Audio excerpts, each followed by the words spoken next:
In recent months, vehicle auction sales have been plummeting, and people have been reluctant purchasing their next car from the auctions. Auction yards have been feeling the pressure and have been taking drastic measures to stay afloat. I've made a journey to my local auction yard to take a look at what purchasing your next car from the auctions may look like, and what I found was pretty bleak. You wouldn't read about it. Look at me, back at the auctions. Ever since the Commodore's been done, I've been having a want for buying another car, and hence why I'm here. So we are at the auctions, checking out what kind of cool and interesting cars we can find. Now, there's always something different, but recently this particular auction was actually brought by a parent company, so it was taken over. I wonder if that's going to affect any of the cars or the stock that is here. Upon first observation, it does look a little emptier, I'm not gonna lie. Obviously, when companies go through liquidation and administration, stuff like that, they tend to sell off a lot of assets, or they just try to downsize in general, and that's what might be happening here. But anyway, starting off, we have a BA or a BF, I'm not quite sure yet, ute. Now, it's sort of a ute, I mean, until you come around the side and you realize what the fuck is going on here. A six-wheel drive, or a six-wheeled ute, or what used to be a ute. Triple axle, right? Got 6 wheels on this baby. Now, I honestly wouldn't have a clue what this thing was used for, but let's, why don't we just open it and have a look. Is there a fridge in here? No, no fridge. Like, this is a very odd car. It's oddly specific. I mean, usually you would buy a van, right? Nope, not this person. They decide to 6-wheel convert a B series ute. Now, obviously it's on LPG, but is it a gassy or is it gonna be dual fuel? Well, let's pop the bonnet and find out. Righto. Well, no smoking. Definitely doesn't smell like smoke, but it smells very damp. Very, very damp. Low kilometers as well. I mean, yep, that's the usual Falcon thing. I was gonna have a look at this and actually see if it's as low kilometers as it says it is, but you know, the steering wheel doesn't look too shabby. Let's pop the, oh yeah, nice. I think it's already been popped, luckily for me. Classic B series stuff. Broken bonnet latch. Let's have a gaze. Struts work? Yep, strut works. And what do we have here? Of course, a green top. Now, it's kind of hard to tell from first glance whether this is a BA or a BF. Judging by the number plate, this is a, if I had to have a guess, probably like a 2006-ish. Oh, actually, no, about 2008, 2009, something like that. Maybe it says here, let's have a look. March 04, all right, no, it's definitely a BA. So this was definitely registered once more after the original rego was on the car when it was bought new. But yeah, BA gassy, so shit rods, nothing to really write home about there, but nevertheless, it is a gassy. Not that this one is really worth anything. Doesn't really appear to be leaking that bad, although it is at the auctions, so someone probably did have a bit of fun with a degreaser can and a bit of brake cleaner, but got that gas airbox with the springs on it, so when it backfires it doesn't blow the airbox lid off. But honestly, it doesn't look too shabby here. Can't really fault it for having this many kilometers.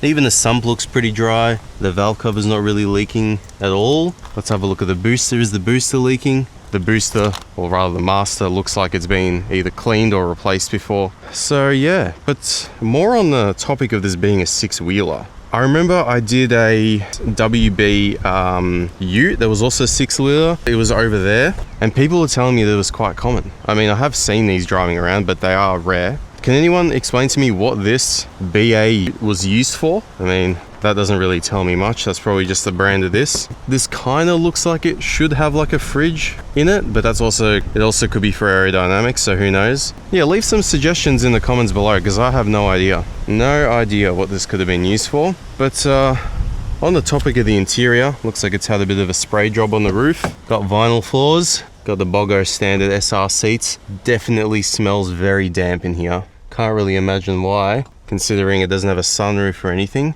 But yeah, nothing really special going on there. Surprised that still works. And I'm also surprised it's not a column shift. Usually if you're gonna have something as strange as this ute, or what used to be a ute, it would be a column shift, but it's not. 4 on the floor, BTR, 6-wheel converted BA ute.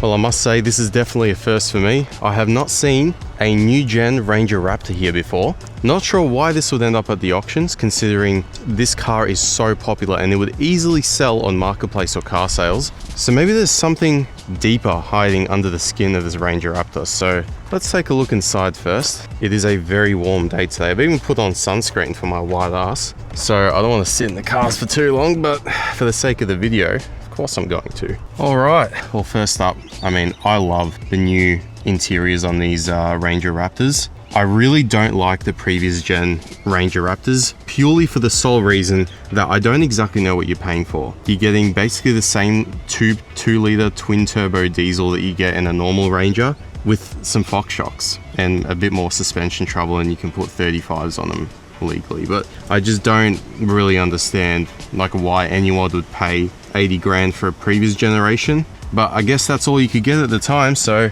I mean, this one is definitely a massive step up. So, very nice black roof liner. We got new car scent and black ice. Someone was very stinky, but yeah, I mean, it looks in pretty decent condition. It looks like it was definitely used, which is what these cars are designed for. I've never actually sat in the new Ranger Raptor. So far, I'm pleasantly surprised. Holy crap, it's warm today.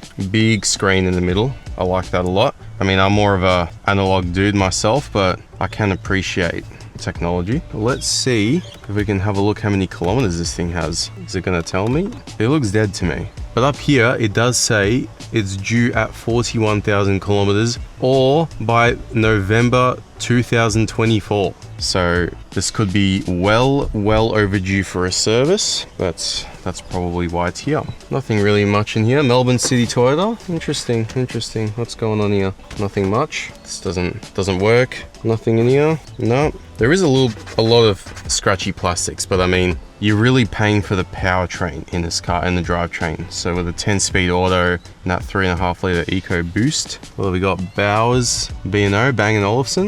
Look at that, Bang & Olufsen Stezza. Yeah, I wonder why this car's here. Let's have a look under the bonnet. If this is even the side that you open it. Nope, this thing's European, so of course it's going to be on the passenger side. Let's pop that. All right. Oh my God. So first of all, you're paying $100,000 for a car with no bonnet struts. You have a stick. All right, well, there's that EcoBeast. Nothing really to report here. No leaks, no major leaks I can really see. There's one of those turbos. Oh, it's a little Garrett. Look at that. Little Garrett Turbski. There should be another one on this side, maybe. Yeah, it's sort of buried down there. No wonder these cars sound like shit. It doesn't look like it's an equal length exhaust manifold or exhaust setup.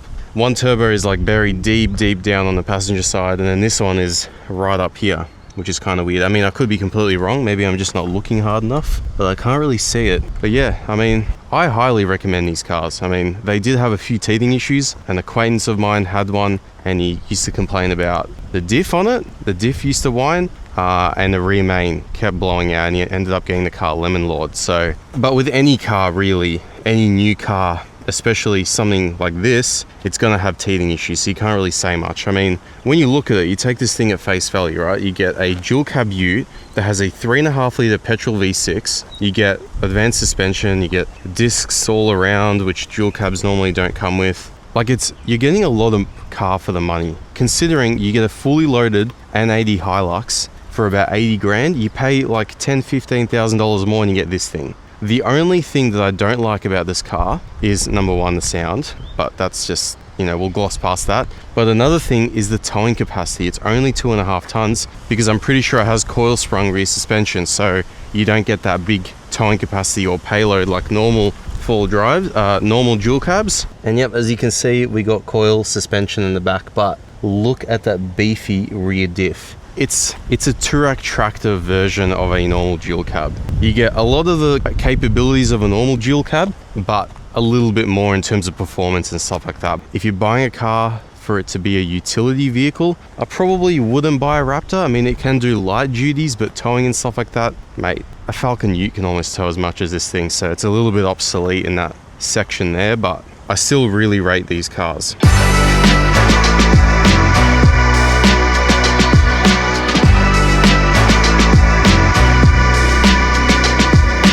Now I'm walking up to the Boomers business jet. Can you tell what I'm about to say? No, it's not a GWM or a Haval. It's a little bit more of a cashed up Boomer. 79 series, dual cab Land Cruiser. Now tell me guys, would you rather a almost brand new Ranger Raptor or a 10-year-old 79 series for the same money, approximately?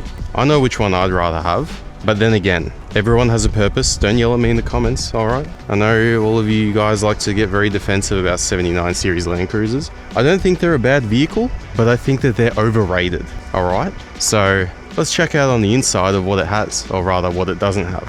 First up, manual mirrors, very nice. I mean, you love that on a $100,000 car. Oh, never mind, it's locked. But what can we see inside? Oh, this one has electric windows, so that's good. Do we have cruise control? I don't know if it has cruise control, can't really see. We've got the obligatory Sunraiser Steelies, ARB bull bar with a winch. For all that off-roading it won't do. And I'm spotting a bit of rust. None around the windscreen, but a few little chips here and there. Very interesting. All the exposed bolts. I mean, this is just a joke, is it not? Come on. Chrome's peeling on the gutters up here. Nothing really too major. What else have we got? I don't know. It's just a 79 at the end of the day. I think someone's passenger has been fat arming it out this window. Let's see if the driver was doing the same. Probably not, considering this is manual. Yeah, you see only the passenger can fat arm it, because the driver's got to shift gears, you know, he's got to be a man like that. But what I did notice is that we got a fuel filler here and what looks to be another one here. But I don't exactly know if this is for a fuel tank or if it's something else. We've got an Anderson plug. We've got some sort of, I don't know, Baintex something or other. Who knows? Just a regular old 79. I'd love to look inside, but it's locked. Moving on. Oh, look at these cars. E60 M5 Albania Special. Look at this. Yellow brake calipers on the rattle can blacked wheels. We've got the M Sport Bro grill. We've got some carbon fibre lip over there where the weave doesn't match, but this is a real, genuine M5. Oh, look at these taillights. Look at them. Got a blind in the back. Look at that. Got a little roof spoiler. This one doesn't have a carbon roof. It's got a sunny. Unfortunately, it's locked again, so I can't get in it to have a look. But yeah, this is a bit odd to see it graze. I mean, kind of not really. It is an Albania Rebirth Special, so who knows what's lurking in this car's shadows. But yeah, E60 M5, pretty basic spec, black on black, sunroof model, very nice. Probably has rod knock. I cannot believe my eyes right now.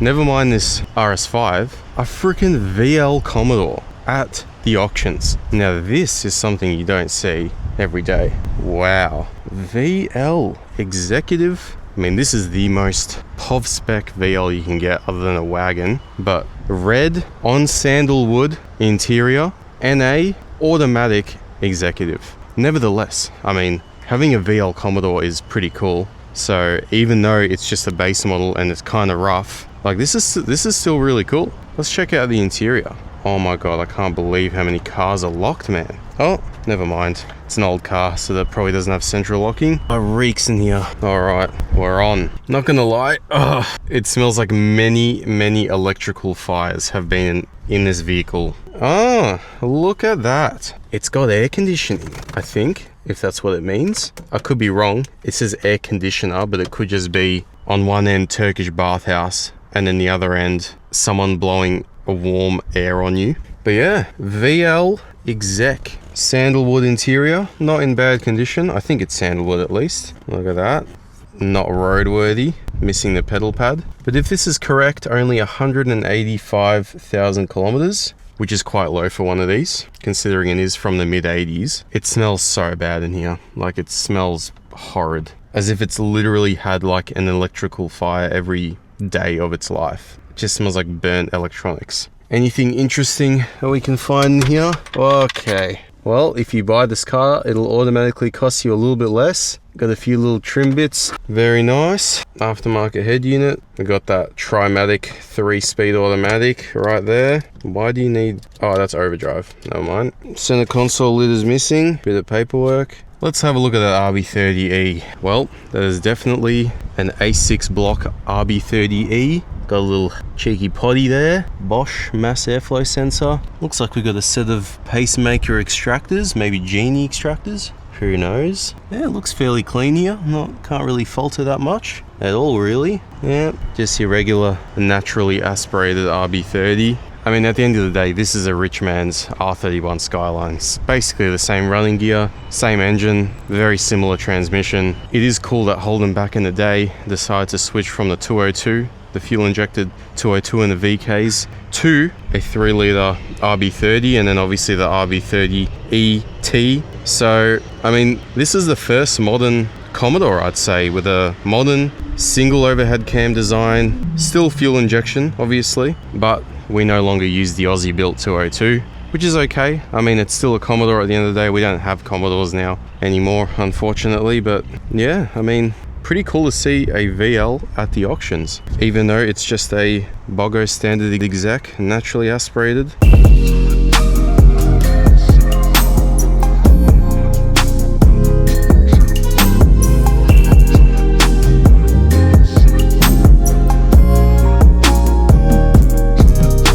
For some reason, this auction yard has this, what I call, I've codenamed it the delinquency section. And in this section, the cars never really change. They're always just sitting here for months and months and months. Like, I've done, I don't know how many, countless auction videos at this place. And this Merc has been here for ages. This GWM Cannon that's smashed up has also been here for ages. There's a Land Cruiser 75 that's also been here for ages. And this Peugeot with the windows down. Now over here, again, this place usually doesn't have smashed up cars, salvage cars, but for some reason I do see a few here. Not sure really why they're here, but let's take a quick look. So, I mean, there's a what looks to be a VX Acclaim or Executive. There's a Subaru Outback as well, and this Acclaim, I mean, it looks in pretty good nick.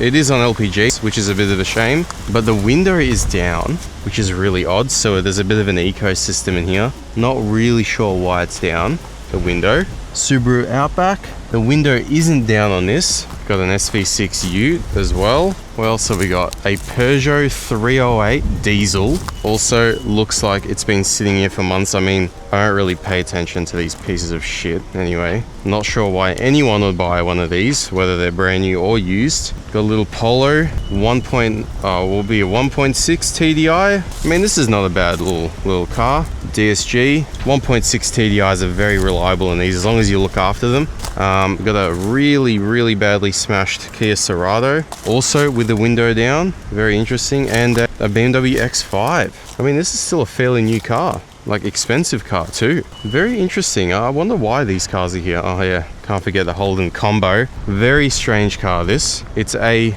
little minivan thing that's based on a Holden Barina. Holden Combo. Very interesting vehicle. Let's have a look what other cars are here. Like I said before, we have a VE SV6 Ute. Is this on manual? Anything to write home about? Oh, it is. It is manual. Wow. That's kind of worth a little bit of money, right? Probably not, considering it's here. Maybe chains are gone or something. We got a Holden Cruise. Who cares? We got a PX1 Ford Ranger. I hate these cars. I hate the way they look, like, especially when they're in the rear view and you just look up from your steering wheel and they're just sitting there. They're just sitting there in the fast lane when you're already going 10 over and they're just tailgating you. Like, fuck off, idiot. But yep, Ford Ranger. We have a Mitsubishi Express, I'm guessing. Alarmed, yep, I would be too. Hectic rust on this one. Holy crap. We got a W20. Oh, really testing my Mercedes knowledge here. W201, W202. It's a late 90s, early 2000s. Not sure. Yep, Mitsubishi Express. We got an MQ Triton, I believe. Also been sitting here a very long time. There's moss growing on it. What else have we got? Ford Transit, very large one. Extendo cab, lovely. Mitsubishi ASX. We got a Ford FG Falcon XT, complete Bogo standard spec. Look at that, probably a 4-speed BTR. And then this thing, I can't remember what this is called. Someone told me in the comments on one of my previous videos. Nissan Tiida and a Toyota Orion. I'm expecting these cars not to move here for a very long time, but I guess we'll find out next time I'm back at the auctions. So if you guys enjoy this video, make sure to give it a thumbs up, comment, subscribe if you enjoy my videos. Of course, I'll see you in the next one. Take it easy.